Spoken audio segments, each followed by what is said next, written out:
sometimes your life experience has you focused in a way that you are so much more aware of where you stand, which is not where you want to be, that even though you are articulating a question that really defines what you want to know or need to know or want to achieve or need to achieve, but you are so involved in the where you are, you're so aware that you don't know the answer or that you don't know what to do. You feel so discouraged or disappointed or resentful or angry or confused, or you just simply are more aware of the absence of what you want than what you want. So without even knowing it or meaning to, you've trained yourself into the vibrational habit of a thought or energy vibration that is so full of resistance, meaning it's about what you don't want rather than about what you do want. And of course, that's always an obvious first step. You always know more clearly what you do want when you know what you don't want. And sometimes life shows you through what you're living exactly what you don't want. But when that happens, an equal, proportionate, what you do want, the other side of that is born out of it. And when what you do want is born out of it, it becomes a vibrational point of attraction that begins to amass all circumstances and events in order to give you the full manifestation of what you want. But if you are still so aware of where you are and what you don't want, then you can't get to it and it can't get to you. You cannot rendezvous with what you want when what's most active in your vibration is your awareness of what you don't want. Some say, well, that's a little tricky, because when I know what I don't want, because I'm living what I don't want, shouldn't someone just give me what I do want so I can feel better? And we say, you've been trying to get that for a very long time, and it is not working out that well. In other words, when you demand that the universe give you something that you are vibrationally not a match to, it's not going to happen. You have to make the match. You have to move your energy. You have to train your thought vibration into a new place. You have to tell a new story. You have to find ways of describing what you do want so vividly and so often that what you do want becomes an active, chronic vibration within you. And when that happens, it has to manifest. It cannot be otherwise. So there are two ways that you can tell if you're a match to what you want or if you're a match to what you don't want. If you're a match to the presence of what you want, or if you're a match to the absence of what you want. One really obvious way, it's manifesting if you're a match to it. In other words, when you are a match to what you want, it's showing up in your life experience. The other way is you can tell by the way you feel, whether you're moving toward or away from what you are really looking for. We really prefer to teach you about your emotions, which help you to know whether you are lining up with or moving away from what you want, because that's really what you came forth to do as genius creator that you are. You want to mold the clay, the creative clay of this time-space reality. And the way you mold that clay is by molding the energy or the thought vibration through your focus. If you wait until it manifests, we call that post-manifestational awareness. Oh, don't like that. Didn't mean to do that. Whoops. It's hard to suck it back, isn't it? Once it's manifested, once it's in your body or not in your bank account, or once your relationship has crumbled or your empire, once you are discordant from what you are wanting to the degree that the discordant has manifested rather than the harmony, you still can turn it around, but it's harder. It's much easier to catch it in the early subtle stages. We want you to begin to utilize your emotions to let you know the most important thing that you will ever come to wonder about, and that is your relationship with who you are. Because when you pay attention to the relationship between you and you, now in your being tuned in, tapped in, turned on to the energy of you, to the fullness of you, to that which you call God force, to the energy that creates worlds, in that alignment and only in that alignment can you even begin to live your life in the way that you've intended. You are source energy. You didn't come forth to prove worthiness. You came forth as a worthy creator, eager to take thought beyond that which it has been before. And you knew that as you poured yourself into this physical body and into the contrast that surrounds you, you knew that the contrast would inspire new desires. You knew that they would emanate from you constantly. And that's exactly what happens. The contrast helps you to know what you don't want, know what you do want. Isn't that the way contrast always works? Do you realize that without vibrational contrast, you couldn't see anything? That it's only because of contrast, photographers know it, that you can even pick things out. Have you ever looked at a polar bear in a snowstorm? He's hard to see.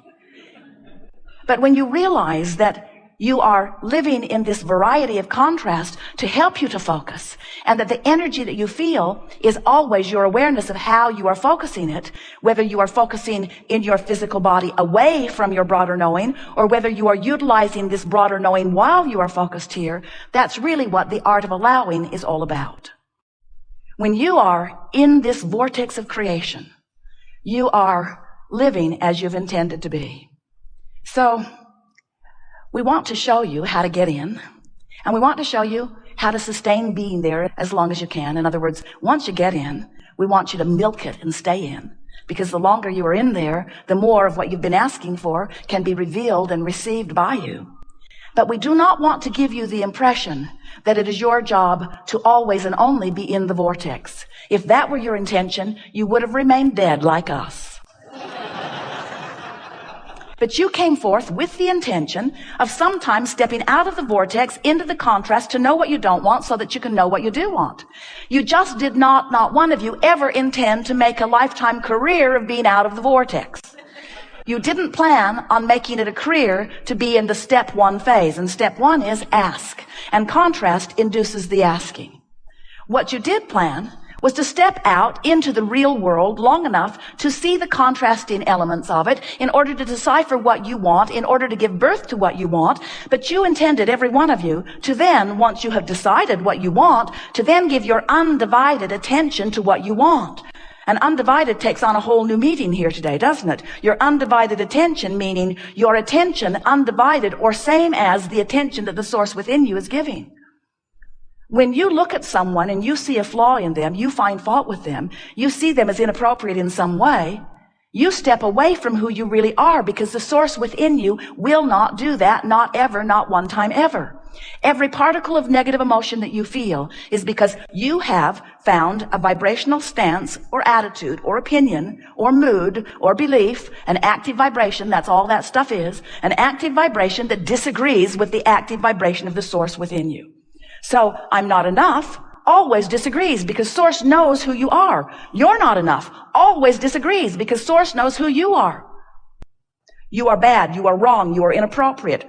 Always causes a distortion or a separation between you and you because source is not making those judgments.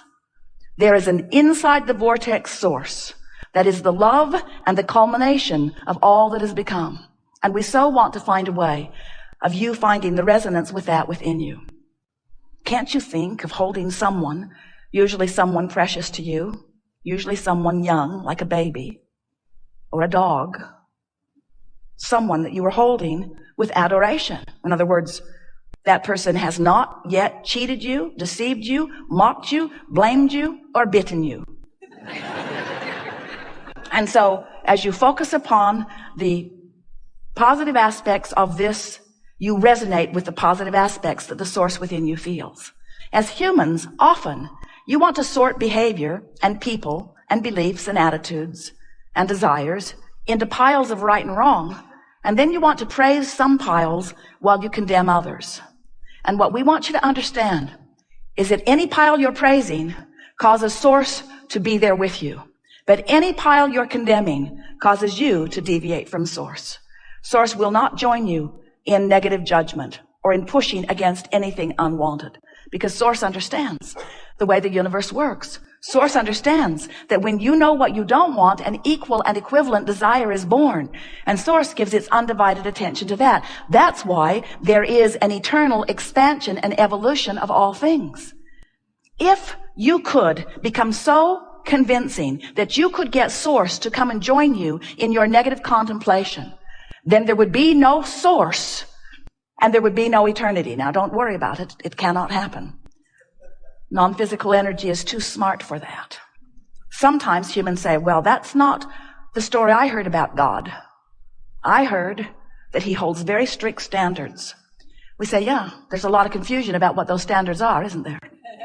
You're killing each other all day, every day over your discontent or non-agreement about what you think God thinks you should do.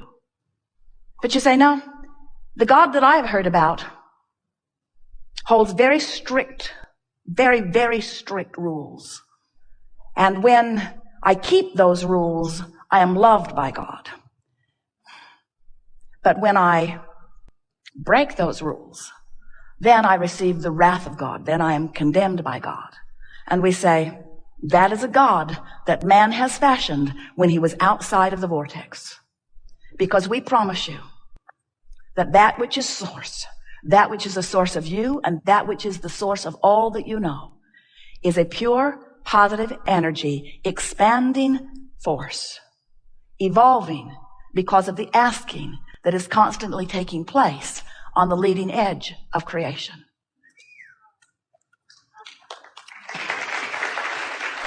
It's a wonderful thing to realize who you are. And you know, you can figure it out personally. You don't have to take anybody else's word for it.